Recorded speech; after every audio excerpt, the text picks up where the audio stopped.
seeps into my veins. Your cries poison in my brain. It's driving the night today. In eyes of sane and lazy waste.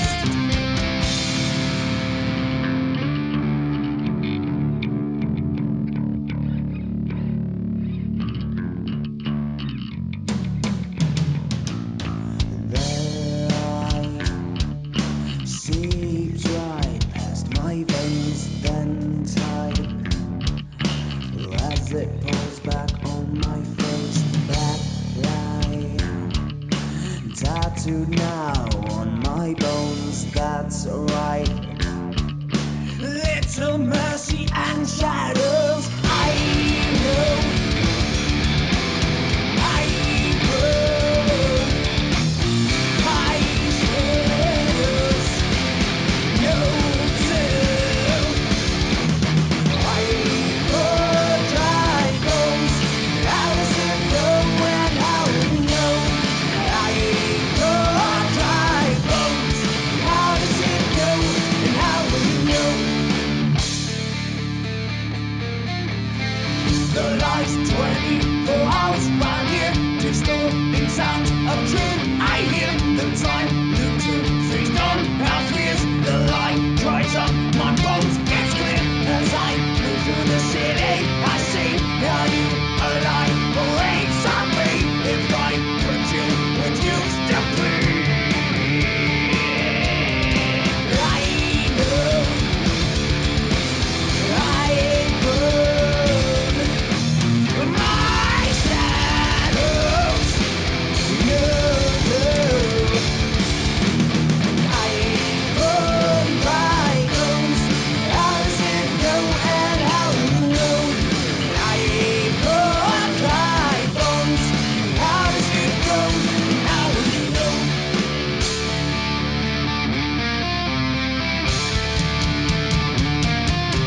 The light seeps into my veins. Your cries poison in my brain. It's driving the night today. In eyes of sane lazy ways.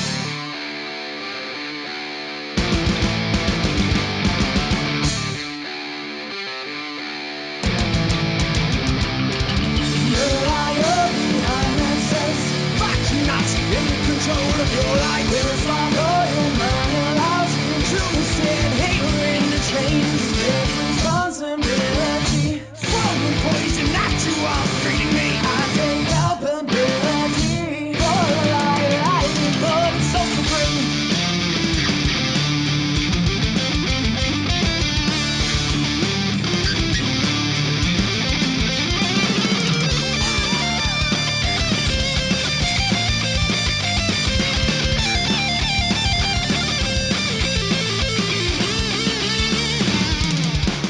I burn dry bones. How does it go and how do I know? I burn dry bones. How does it go and how will I know? How does it go and how will we know? This is Hector from politicalscams.me, and joining me today is Marc Malone. And the reason he's joining me on this podcast, it's because we're turning things very differently now. It's 2016, and it's much more important now to have music with a message, with a philosophical message that is reaching way beyond the conformist mindset that we are so embroiled in. And as of recently, on a local basis, I've been, doing more shows with music, and I've noticed that it's the momentum, it's where the zeitgeist is going. So joining me once again, like I said, Marc Malone. How are you doing? And can you tell us a little bit about yourself and your band? Sure. Thanks for such a good introduction. So, guys, I'm Marc Malone, and my band is Torous. We started about April 2014 as a band, Although I've been around playing music and stuff quite a lot longer than that. So yeah, in terms of our direction, in terms of this philosophy that we're talking about, and I'm sure we're going to get into that a lot today, it wasn't an intentional thing. So I really want to point that out off the bat, that we're not a preachy kind of band. We're not coming out to try to tell people what to think or anything like that. So try to get that out of your mind off the bat before we continue. For anyone that's listening, that is. And yeah, things are going pretty well for us. We're a new band, and we have fans and people are great enough to buy music and come out and see us play and things. So that's great, and I think people resonate with a lot of the stuff that we talk about, that we sing. And That it's very we, important that you mentioned that it's that you said it was a matter of, I would say, some would say accident, but you ever think that you're predestined to do certain things and they just happen and they take a life of their own? I think yes, to a degree. I mean, I do believe personally, and this is just my opinion, that there is a force out there. I don't want to call it God necessarily, because I think that label has been tarnished, but something along those lines. So I do think that there is some direction in the way that things flow. At the same time, I do think that our own subconscious, of course, pulls out our own fate to a degree. So I think the things that are important to us, that are stored down throughout our lives, begin to manifest, and that creates our fate and what is important to us and how we go, whether we recognize it or not. And I That's think very that's that's yeah. very true, and it doesn't necessarily mean we're invalidating free choice. I think more to the point, I wanted to say it's your character that really determines your fate or destiny, and moreover, it's just your independent choice, your actions. They energize the materials that you want to see in this world. So it's very important to support local or independent artists because they're bringing music that is way beyond the corporate mainstream garbage that is being poured throughout our existence. So it's a very, very poignant conversation we're about to enter into. But what type of messages does your band bring? And the name is Torous, and I've heard its explanation before, but for those listeners who don't know your band, what is the meaning behind the name of the band, and what specific themes do you guys talk about? Well, a Taurus has many different explanations, really. I mean, it's got its mathematical, it's got its scientific, it's got its esoteric explanation as well. For those that don't know what esoteric means, it's obviously things that are hidden, things that are not widely known, I guess. Um, so, in a general sense, the Taurus is a universal pattern that is present in all ancient circles in all parts of the world. It doesn't just relate to ancient Celts or ancient Native Americans or Aztecs or whatever. I mean, the Taurus has been present and found in parts all over the world. This pattern that is like a symbol for nature, essentially, a mathematical sphere that surrounds living things and is like an equation to life, essentially. And we could go into it all day just on that subject, so I'll leave it there for now. In terms of the message of the band, when I started the band a couple of years ago, and with my drummer Tom and my bass player George, my thought process was a little bit more along the lines of researching conspiracy in terms of corruption and control, overt control, and things like that, and covert control too. But really, when I started the band and we really got down to the nitty gritty of it, it actually became more about being individual, and the music and the lyrics really reflected individualism, and being free, essentially, in whatever that means, whether it's in your personal life, whether it's with a partner, a colleague, a bandmate, whether it's with a political party, whether it's with a religion, whatever. But essentially, what we're trying to, or what we do project is being free, and being free to be free, essentially. I'm glad that you mentioned those things because a lot of people won't find freedom because they're entrapped in a maze, and it's. I think I also started that way that you just mentioned, researching conspiracies, and I found that the greatest conspiracy there is the one that tells you that you're powerless and unable to change anything, and freedom is just comfort. On the issue of esoteric or occult topics, people don't really talk about them because they're not educated on the matter. I have talked to people who graduated from universities and have like their degree and are going to do their PhDs, but I tell them, well, have you considered that you're not being taught or given the whole recipe of the of how the world runs, and they're like, well, no, I paid for it. I'm sure that I am free. I with enough institutional Yeah. education, I know that I am free. And I think your music, I've listened to it, and it just kind of sparks you. It gets you out of that rigid conformist mentality, and I don't know. I really feel the energy in your music, and it just that projection of freedom that you spoke about. Yeah, it's very palpable. I wanted to mention to you: have you ever had any criticism based on your philosophy, the projection of your philosophy in your music? Well, we tend to get it largely. I think it's subconscious with people. I don't think people knowingly say, "Ah, Taurus, oh, that's that they're talking about stuff I don't really understand. I'm not really into it or anything like that." Because I'm sure people, if they were enlightened to a lot of these things that we're talking about, and one day they will be, it's a matter of time for us all, really. I think. Um, then I don't think that they would have a problem with it consciously. I think the issue with us, especially with the song structures, even the song structures represent something that isn't um, normal, quote unquote, in this kind of industry, in these kind of songs. They're not really typical strong structures either. So I think that is what people pick up on. They go, this is, they can hear from it, even without really paying attention to the lyrics, that it is different, just from the structure of it, just from the flow of it, and the fact that it's like a story as opposed to a song that's written for radio and Hmm. those kinds of things. Yeah. Um, so, and that's the point of art for me, anyways. Is about telling a story, and I think that that's what people pick up on is the strangest. And we get some criticism that way in that respect. We've had some good reviews, and some reviewers and some press have said the songs go on too long, and and those kinds of things. But so even that kind of shows that they're not really understanding the point of art, in my opinion. Um, and that's a simple thing. That's not even going into the subject matter. But no, and fortunately, so far, anyone that has understood the subject matter has actually been receptive. So that's good.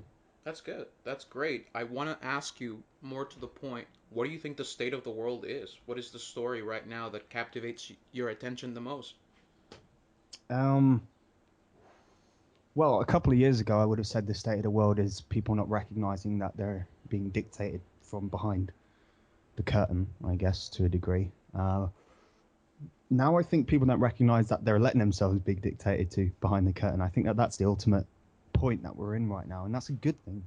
That's a beautiful thing because once you recognize that you're letting yourself be controlled, again, and not just by politics or banks or whatever, but even in your own life, even by people around you. Yes. I think when you recognize that you're letting that happen, that you're feeling inferior to people, and you're letting people control you, that's the real wake up call. I think that's the ultimate point where you can really call yourself quote unquote awake. And I think that again, that's what we try to represent as a band. That's what we do represent as people. And I think that is the main problem in the world today, from what I see, is people always wanting to belong in a group. This That is collectivist mentality.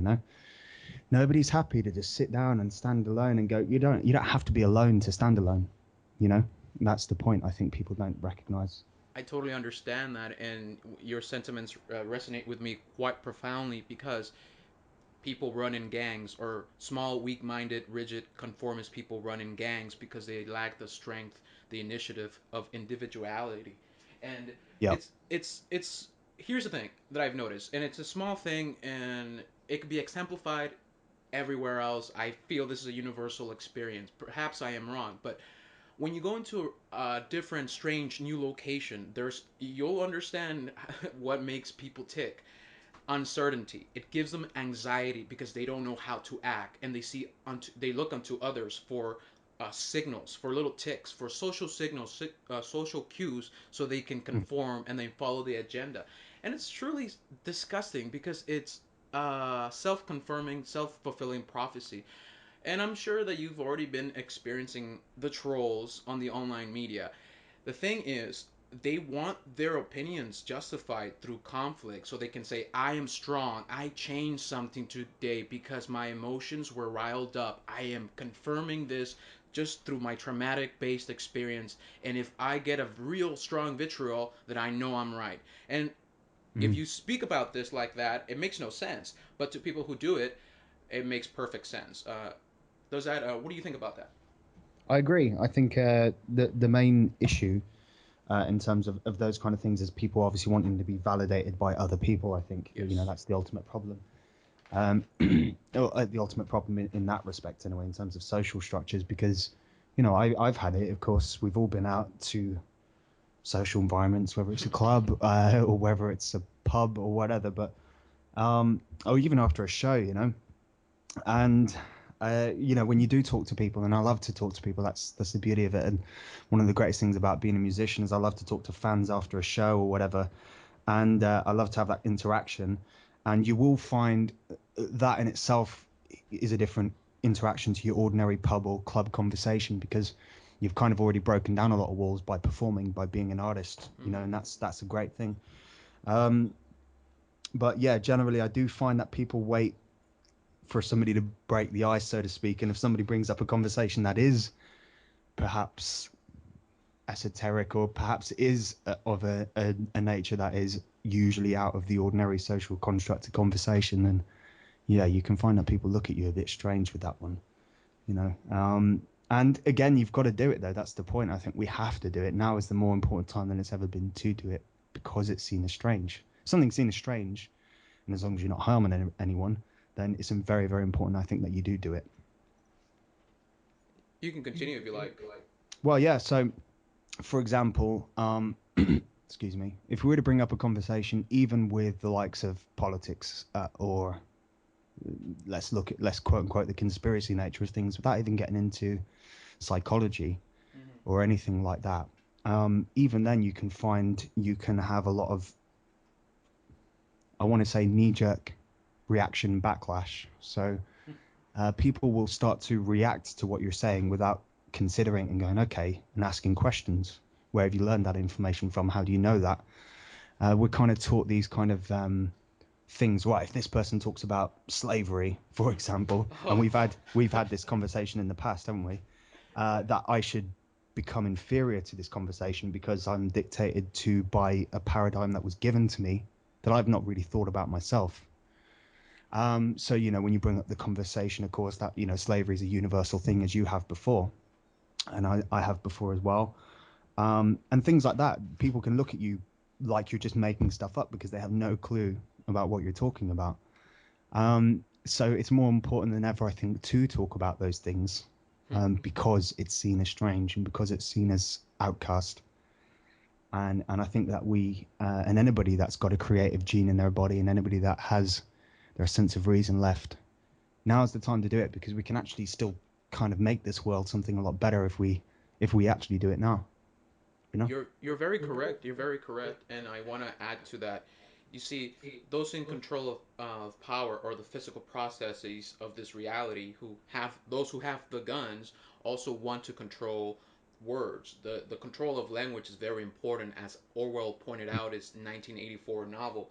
More to the point on that is political correctness has choked reason. It has strangled our sense of reason, and it limits people. It puts them in these ghettos. Funny, right? In these ghettos where you're not allowed to step outside your own demographic or national identity because you don't understand the other side. It's just, black and white, and nothing else can actually stir the pot. And it's unfortunate to say, but the slavery, it has been a universal condition, but it's part of it, and it doesn't have to be. And when we have the frank and open discussion on the matter of, you know, slavery, just in order to contextualize it, people think that you're making a moral judgment, saying this is bad and this is good. Simply making a comparison and contextualizing history does not mean you're calling the shots or making somebody superior or inferior. And honestly, you can only be treated the way you want to be treated. If you feel inferior, you're going to feel inferior no matter what. What I find so annoying and so outrageous, see, I am a Mexican and I live in the United States. And look, I kind I'm glad you brought this topic to my attention, and you brought it back from the nether. People will say, well, Hector, you're a downtrodden minority. Why aren't you against white people? You should be Yeah. totally against the white man. And I'm like, what are you talking about, man? Some of my best friends, and I hate to say it this way, some of my best friends are white, or I mean, I enjoy conversations with anyone and everyone. I'm everybody's friend as long as they don't hurt, steal, or kill me. I'm cool with them. But see, people don't want to sidestep their own, like I said, rigid conformity. And it comes to a point where the elite or those who run the government have us exactly where we're vulnerable and we're so Yeah. irrational. We're fighting against the wall. What do you think about that, and what are your experiences with prejudice and racism, Mark? Well, I want to finish off on the point that you mentioned before about the slavery, and they're talking about the slave trade, and the thing that you were speaking about that we spoke about before. Um, by no means does it make any kind of slavery, any other kind of slavery. Say, for example, we were talking about slavery of Irish people and European people. Obviously, those majority of people that know me know that my family are Irish. Although obviously I'm British, but that's where my descent is. And no, I'm quite happy to talk about that. I'm quite open to talk about the history. I'm very passionate about that. It doesn't in any way discount other people's history to talk about that and to talk about any other kind of history. You're never for once saying, well, that means that slavery was okay of Africans. Of course it wasn't. You and I would have been the first people out there trying to help those people and probably killed for it. That's not the point. We're not saying that those people don't deserve their say either. That's not the point. The whole message is that this politically correct culture is a mind control mechanism. It's nothing to do with helping minorities. It's nothing to do with helping anybody. What it's to do is to stifle free speech to the point where those minorities are no longer a minority, and then everybody's free speech is controlled, and then their free speech will then be recontrolled and be reorganized.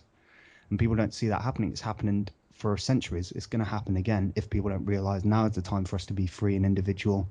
And as long as we're not talking about it in any kind of biased way, and as long as we're not saying that it was okay and essentially authorizing that it was legitimate, which of course we're not, then it's okay to talk about. We cannot be offended by talking about something, especially when we're asking questions, especially when we just want to know the truth about what's happened to us as people. And by people, I mean human beings as people. My experience has been, well, of course, being of Irish descent and with there being a huge war between the British government and the Irish Republican Army for the last 30 years before there was a truce in the end of the 90s. Growing up in as a kid, it's quite strange because, of course, Irish people were seen as the terrorists before the Muslim thing ever happened. So now it's quite strange that people have completely abandoned that like it never happened. Mm-hmm. And now suddenly all white people are colonizers when this is a strange thing for somebody like me because this is quite a new thing to some degree. Because when I was a kid, of course, that wasn't the case. It was like you heard an Irish accent and you'd think, oh, this guy is a terrorist or this guy is, so it's quite interesting how quickly the media, how quickly politics can change people's minds without people recognizing it and can make people forget history without recognizing it. And I think that's what I found most interesting about 2010 onwards, particularly, you know. Yeah, I definitely know. I've been following the media for a very long time, and they're slithering serpents. They lie and distort the truth. They manipulate, they deceive, they distort because that's their job. The more it's called rage clicks. The more sensationalist, the more bombastic, the most loudest always wins, and it's also like group dynamics. As if you've this conversation is healthy, is productive, but if you don't allow for people to speak their mind in a frank and honest conversation, then you are allowing for the extremists in certain groups to take up the ranks and be the loudest, and attention will be given to them. And that's how people Sure. forget. They forget through really emotional driven events. People will just move on to the next threat. Sure. Essentially, at the core of it, they still have an emotional, I guess, breakdown, but the boogeyman doesn't matter. It's just a mask. Underneath there is their own traumas and anxieties. And I want to move on to more of an individual Sure. approach. How did you wake up? At what point did you say, hey, something is wrong with the world? Well, just before I do that, I do want to point out here because, of course, I was born and raised in Britain, and I don't want people to think that I'm endorsing the actions of the IRA or anything like that. I'm not at all. I'm merely just pointing out how the floor has changed and the platform is put to somebody else. So Right. before I do mention that, I just want to mention that before people start thinking that I'm, a supporter of quote unquote terrorism or whatever, anything like that. I'm not. I just wanted to point out the hypocrisy of it. Um, how I woke up, well, I guess growing up as a lower class individual, um, of somebody that grew up pretty poor, and we didn't have two pennies to scrub together when I was a kid for the majority of my childhood.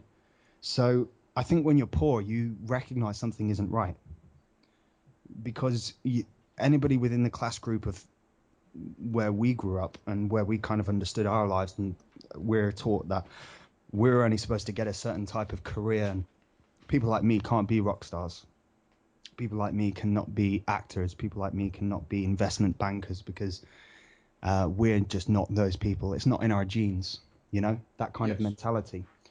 And I always knew something was wrong from that because I guess from as long as I can remember as a child, I always knew that I can do whatever I want to do. I can be whatever I want to be. Why am I being told that I can't? And I think it was that question. Why am I being told that I can't do things when I know I can? Who is telling me that? Why are they telling me that? And I think that was the question that led me to wake up. So essentially, in a way, I've always been woken from that perspective. Hmm. But the real thing came when I kind of recognized the Queen, really, being in a country that still has a family that live in a palace while we have children in the same city starving. Right. I think that was the real penny drop. I think that was about 5 years ago or something like that, where I was reading books by people like David Icke or whatever. And I'm not saying that I agree with everything that those kinds of people say, but there's a lot of good stuff in there as well. And that was it, really. I remember recognizing there's something. This is kind of reaffirming what I already knew, that there's something not right, and it's just giving me a little bit more of a basis of knowledge of how to direct my questions. And then sure, that leads you to other things, that leads you to other researchers, and then of course to the point that we're at now, after coming across people like Michael Tessarian or Mark Passio or whatever. I found that it's even deeper than that, because it's not really about people controlling you, but about you letting people control you, and not in just in a societal way, but in your personal life as well. And that for me was the real kicker, I think, for me to go, oh shit, I've been sitting around for ages looking at other people, thinking that they're doing something to me, not recognize that I'm sitting there letting them do something to me, you know? Yeah. And I really meditated on that word anarchy, and really meditated on that word, freedom and voluntary, and things like that, to recognize that I am in control of my own destiny, really, whatever we do. And I I think re- that's really it. I really need to control myself. You said my favorite word, anarchy. Typically on the podcast, somebody says anarchy, and I have a couple of balloons and festivities just going anarchy. No, but Yeah. in all seriousness, across the pond, as they say, I see the Americans also fawning over the regalia of the parasitical elite who are okay with lowering the pension funds of retirees as long as just to keep their standard of life. It's okay for the ruling class to have it all, but the poor working class, they should not have anything. I also found that to be very, very, very bad. See, when the royal weddings pass by in America, they have full time coverage. And oh, did you see what she's gonna wear? Oh, what are they gonna do? What are they gonna say?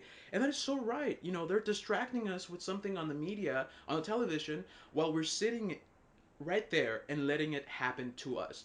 What I Mhm. found so striking about researchers like David Icke is that they deconstructed our perception or how we see things, and they told us, or he broke it down in his books, how reality is much more than we can see, and our senses are limiting, and that's just basic 101 philosophy, but a lot of Yeah. people don't even look into it.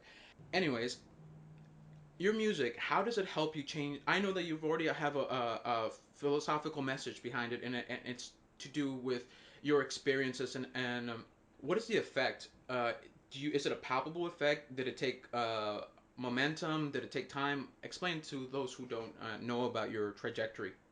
Well, I think the important thing to point out here before we go into the progress of the band and before we go into anything that we want to do, just music itself and art itself is one of the most important mediums. I think in our kind of collective, let's say, I hate to use the word collective, but it's appropriate for this. In terms of the people that think like we do, free thinkers and people that want to just be individual, people don't want to adhere to other people's ways of life without harming anyone. Must emphasize that. Um, I think we find it difficult, a lot of people anyway, find it difficult to understand how important art is, how important music is, because, you know, the majority of the messages that we take in subconsciously. So however good a David Icke lecture is, and however good a Michael Tsarian lecture is, however good an Ayn Rand book is, or how whatever, at the end of the day, majority of people will never take that stuff in. Well, I think we've got to kind of accept that. But through art and music, the majority of people can take it in. That's a medium that is unbiased because it is opinion. It is my opinion. Everything I sing about, everything I write about is my opinion. None of it's fact. And I think that's the powerful message, I guess, through music is that I'm giving my opinion. I'm giving my perspective that will hopefully give you some kind of perspective, just as my music that I grew up listening to has given me. And I guess the progress we've seen with the band, although it's still very early days, we're not exactly selling out, you know, arenas or anything, not even close. But I think it's going well purely for the fact that people want something else. People, without recognizing it, are itching for something new, are itching for a change in art and music, and of course in society in general. But the art and music side of things, if you're passionate about it, is what the way that it manifests. So, you know, if we can direct a change in that and allow musicians to not write music for radio and not write music for a hit, I cannot stress that enough. The reason most bands fail nowadays is because they're writing music for radio and they're writing music to make money. And that's your downfall right there. If you're making music for those reasons, you shouldn't be making music. And we don't make music for those reasons, and I think that's the only reason why people are slowly gravitating towards us. And hopefully that will continue, so they can continue to being inspired and continue going out there and inspiring other people. I agree with you. I agree with you. Everybody needs to be involved in one way or the other while they're listening or while they're creating music. It's just the individual choice of breaking out of the norm, which is very important. Let me ask you, how do you develop? What's the process of you writing a song? Well, it differs song to song, inspiration to inspiration. Generally, I think the inspiration is going to be. It usually starts with a song title for me. Usually, most songwriters will come up with a piece of music or some lyrics and kind of create a song. For me, it's usually the title. Usually, an idea will come to me. For example, the acoustic EP that we're going to be releasing alongside the tour next month, called "Paint the Sky." The title comes to me, and then I can kind of create something fairly quickly from that. But I kind of wait for a genius to knock on my forehead and let itself in. You know, once it's there, once the idea is there, once I let it kind of ferment itself for a little bit, let it fester for a little bit. Then it's usually a quick process after that. But it has to be a strong title. It has to make sense. It has to have real purpose and meaning. Whether it's in my life, whether it's at large, it doesn't matter. But generally, once I've got the title, I'll come up with an idea. I'll come up with some melodies, come up with some lyrics that I'm proud of. I always rework lyrics. I spend a long time on them. We never just put them out. We never just kind of settle. We've held on to songs for years until they're finished, that kind of thing. And then when they're ready, they're ready. We'll get the goosebumps. We know when it's ready because we'll get goosebumps. And then when that happens, it's ready to record it and put it out. When you finalize your song, you play it live, and you speak to your audience. What do they tell you? Again, it differs song to song. Some songs are, of course, a little bit more melodic. So the more melodic songs are going to be received more rapidly than other songs. At the same time, you can get really heavy songs musically where there isn't much in terms of lyrical content, and they will be received very quickly as well because people like really heavy music and like to be able to headbang and push people out of the way in crowds and shit. So it depends, but usually it will be a melody or the music that will grab people, and then once they've been grabbed, they'll listen to the lyrics later, and that will sink in at a later time. It's interesting that it starts with frequencies because, as Hmm. we started this conversation, we were flirting with the idea of coming into, or the topic of occultism and esoteric principles. And music is a very esoteric, very occultic phenomena because it really, really hits you at a nervous level, frequencies coming into your ear and just shaking your whole body. I feel like Yeah. you're a pitchfork and you're being tuned to the pitch that you're emanating from your voice and from your lyrics and from the music that you're creating. What do you think Abs- about the occultic properties of music? I agree totally. I mean, I think music is a vibration ultimately, as everything is vibration. You know, atoms communicate through vibration as well. So I think that in itself puts music on a much deeper level than, in my opinion, and it is just my opinion, any other form of language, whether it's art or lyrics or even communication, because music can be felt, and it doesn't need words. You know, even instrumentals can be felt, and they can pull emotion out of you, and that's one of the great, I guess, one of the great amazements of the universe is we don't really know why this particular chord makes us feel a certain way. We can't really answer that. Nobody can say a D minor or an E minor makes you feel sad, and we can't say why it makes you feel sad. You know, it just feels you. It pulls something out of you, and that to me is a form of prayer because it's pulling something out of you naturally that you can't really explain. You know. Yes, and So yeah, so, sorry about that.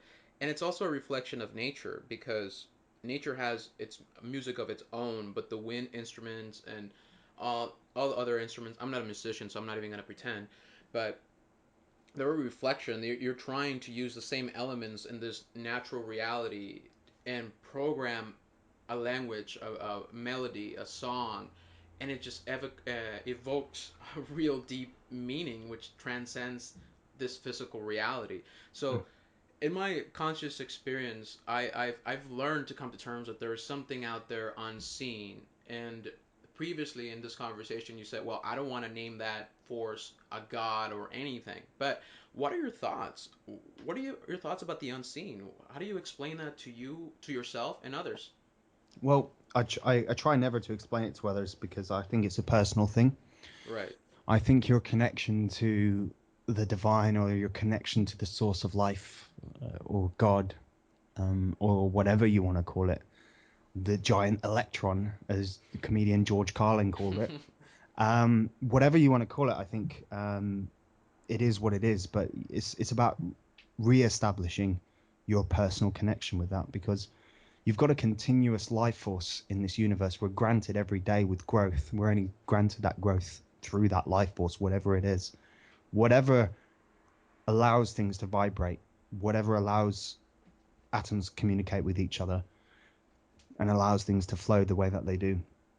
Um, I think it's important that you reestablish your own connection with that because that's your own voice to yourself and it's your own window. You don't need to look outside for a window to the world. You just look inside. You just look at yourself. You just look at how you're reacting, how you're acting. Look at how you're observing things and just question constantly, and you'll find your answers. You really don't need anybody else. I think that's the point, and I think music just backs that up, that you don't need anybody else. It's just there to support you along the way.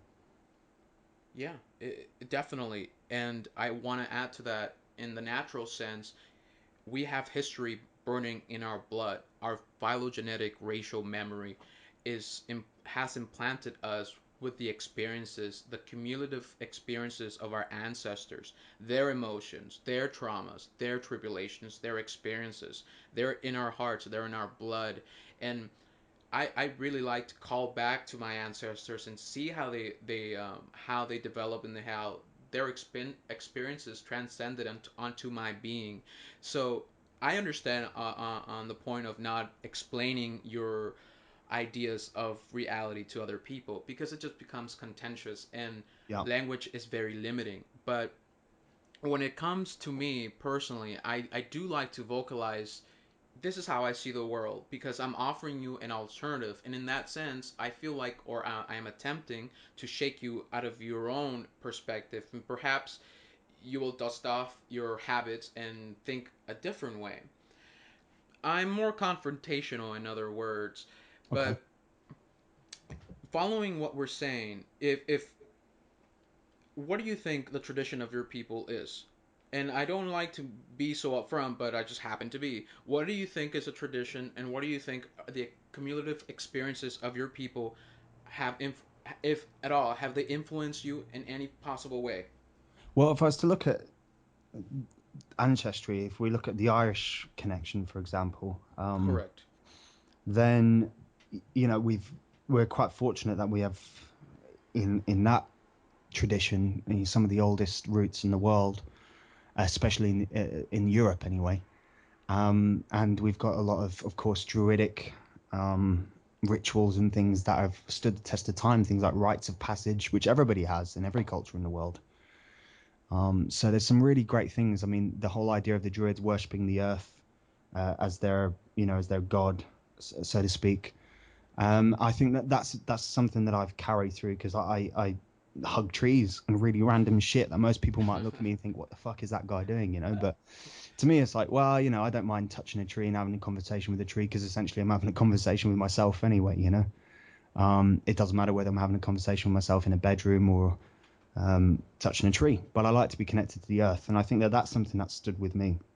In terms of, say, look, in terms of British culture, I think despite what everybody wants to talk about in terms of colonialism and all that, whatever, that's fine. That is a part of the history, but the arts here have been, I think, head and shoulders above the majority of the arts that have existed around the world.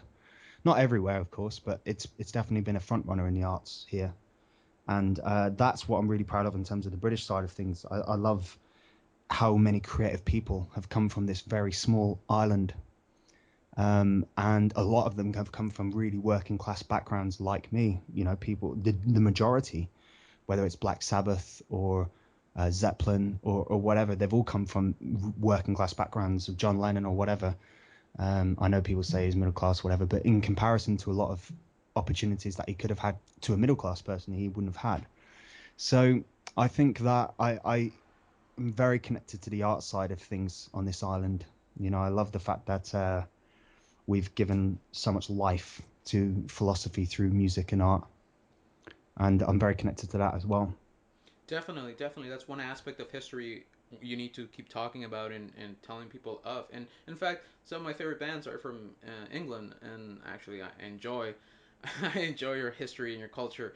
But I mean, I also understand that there is a colonialist, I guess, threat in your particular side of the pond. And I mean, the problem here is that humans tend to even to be very generally in they tend to be very similar. Okay, if the way that I saw it, I started reading about Mesoamericans and their traditions, and I looked into Seacatl, which is I can't even pronounce it right now. Quetzalcoatl.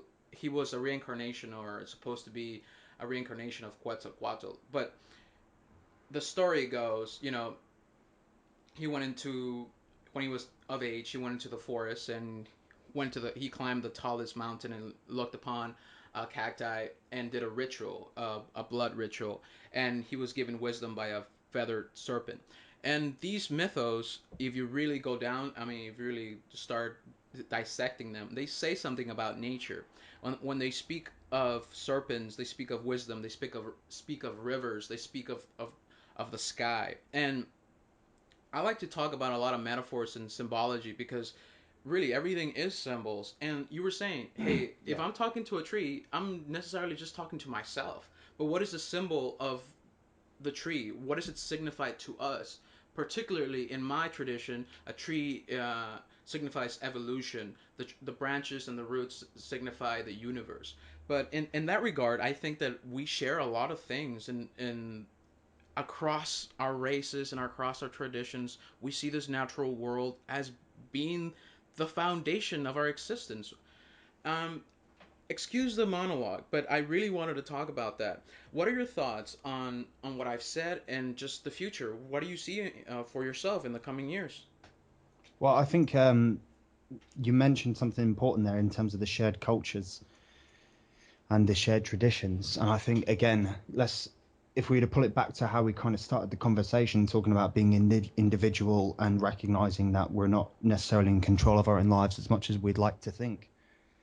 And one of the stepping stones with that is also, number one, recognizing how different you are to not just every person on the planet and other cultures, but how different you are to who you think you are, and also recognizing the similarities. So also recognizing that every people's has a connection, and that is another thing. I know the whole divide and rule thing people are pretty clued on to nowadays, which is why I prefer to talk to people about individualism.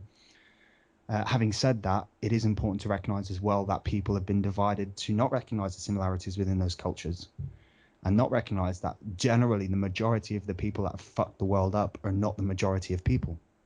The majority of people that fuck the world up are a minority of people. Mm-hmm. And if you start blaming a majority of people for fucking the world up, well, then you're doing to them what was done to you. And I can use that example, say, as an Irish person to people here where I was born. I could say, you guys fucking caused this and that and whatever, but there's no point. The past is the past. We need to move on. We need to recognize it. We need to study it, but we do need to move on as well. If we don't move on, if we don't look to the future, if we don't treat each other better, then we really don't have much hope. More importantly, if we don't treat ourselves better, we don't have much hope. You said a very profound thing because you're right. I mean, the past is there, but we cannot continue reliving and blaming others about it because, entirely speaking, you're right. I mean, minority rule is really what we've been accustomed to, but we don't see it because this democracy thing is really distracting. So people will say, well, it's the Germans, they really launched us into war, and it's Yeah. those Mexicans, stealing our jobs and all this. And I kind of like I play it off. I really I have no problem going into an all white area and saying loudly just for the sake of joking in sports because Yep. people are so uptight. I'm one of those Mexicans and I'm here to steal your jobs. And they look at me wide eyed and they're like, "Are you serious? Why did you do this?" Well, because I'm breaking the norm. The political correctness has Yep. banned you from existence and you can't laugh about things. But what is in your horizon? Tell me, what's the future projects and plans on your band? I know that you're working on an EP and you also had a GoFundMe page. Tell me a little bit about that, please. Well, the FundMe page is over now. It was over just a couple of days ago, which was actually because we had a lot of our shit stolen. So we just wanted a bit of financial support from people because the situation was unfortunate. But that's behind us now. That's done. In terms of the acoustic EP that we're releasing next month, is a departure from us musically. We're obviously primarily a hard rock, heavy metal band. This kind of music is going to be, it's still going to be Torous. It's still going to sound like us, but it's just going to be a little bit different. And that's largely because of the way that the last couple of months have worked out in our lives, personally and professionally. So we needed to make something that was reflective of that. So it was genuine. So it was realistic. Because unfortunately, I haven't felt like running out on the stage and being angry and shouting and doing the usual thing that I would do as a front man, because things haven't been necessarily the best over the last 2 months. So what it's been is kind of reflecting that through music. And again, that's going back to being genuine and being individual to yourself and not worrying about what other people think. Taurus fans might not like this acoustic stuff, and that's fine, but I do it for me. I don't do it for you. Hmm. So I like it. And that's all that matters. But we will be putting out some heavy shit this summer, so that will be coming. But for the meantime, we just want to get out there, continue performing to people, continue hopefully inspiring people so they can continue with their light and continue inspiring other people in their own life. That's what we want to do. Definitely, and that's you know what they say. You make hard steel with pressure and fire. So Yeah. from those 2 months of tribulation, I'm sure that your EP is going to sound really great, and I'm looking forward to listening to it. Uh, how can my listeners find you? Where can they get in contact with you? How do they find your stuff? Well, they can actually go on our website, www.torous, torous.co.uk, so torous.co.uk. And obviously everything's readily available on the website in terms of downloads and videos and tour dates and all that kind of stuff. We do hope to come over to your part of the world at some point. We've got some contacts over in the States. We're talking to some people at the moment, and I think it would be really, really cool if we could get over there by next year. We will see what happens, of course, but it's definitely on the agenda. We do want to get as far as we can, and we want to do it as independently as we can. And I don't mean independently just us, but I mean working with people that are passionate about music as opposed to a corporation masquerading as a record label. So we're hoping to work with some really good people that are just passionate about what we do as much as we are, and meeting people who are as passionate about hearing what we do as we are. That's wonderful. And if you do happen to come across this place, I'm more than happy to host you or show you around. And I mean, there's some really good Mexican food where I'm at. Yeah. But what are your final messages? I mean, what can you leave us with? Um,